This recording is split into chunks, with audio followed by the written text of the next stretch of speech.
मैं हूं तारक चौधरी।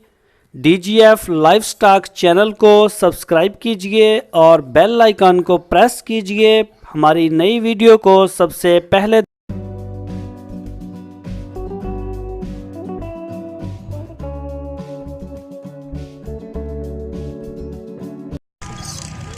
दोस्तों मदरसा मंडी पहुंचे हैं और इकबाल भाई मेरे नाल ने। और इकबाल भाई तुसी केड़ी नस्ल का काम करते हो? बकरियां का देसी यानी मक्की चीनी आ?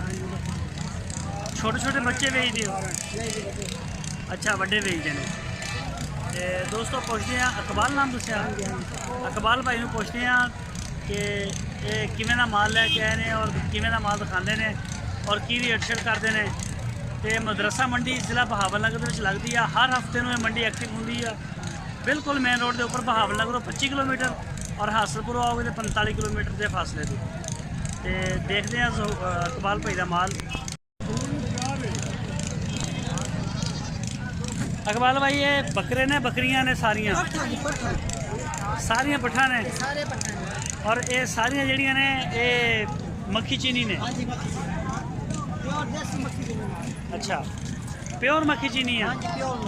जी बकरी खड़ी है की मांग रहा और पाठा छोटी 13,000 रुपया। ये उम्र कितनी का? उम्र का पढ़ने का 2.5 महीने हो रही है। 2.5 महीने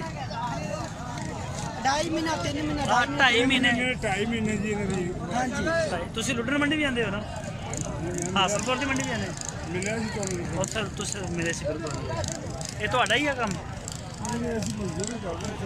अच्छा अच्छा अच्छा अच्छा। ये 2.5 3 महीने की जी है पट है और ये ऑन एवरेज की रेट बहता है? यानी कि यही 12-13 हज़ार 12-13 ये फाइनल है रेट या कोई वादा घाटा? 10 से 10.5 हज़ार 10 तो 10.5 हज़ार रुपया हो जाए। मोबाइल ये बड़ा बड़ा चैनल है जितने शेयर हो रही है। नंबर बोलो जरा। 0341 0341 70 41 70 41 391 391। ये इकबाल भाई का नंबर है सर। तुसी बोलो अपना नंबर। 0302 थोड़ा उच्ची।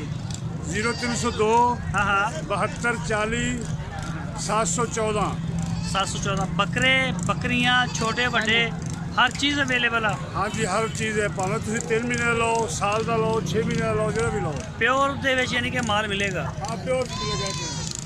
ठीक हो गया दोस्तों तुसी माल देख भी रहे हो। बाकी मज़ीद आप भी तसल्ली करके इकबाल भाई ने थोड़ा की नाम है गुलजार भाई ने इन्होंने अपना नंबर भी दिता स्पैशल इस वास्ते कि पूरे पाकिस्तान चो अगर किसी को माल चाहिए हो तो अवेलेबल करवा देंगे भेज भी देंगे। अगर कोई दोस्त आए जिन्होंने रबता करके मंडी में आ भी सकता।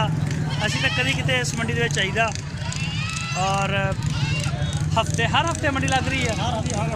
हर हफ्ते मंडी लग रही है और मक्खी चीनी के हवाले नाल काफ़ी मशहूर है पाकिस्तान। ठीक है इकबाल भाई बहुत मेहरबानी शुक्रिया।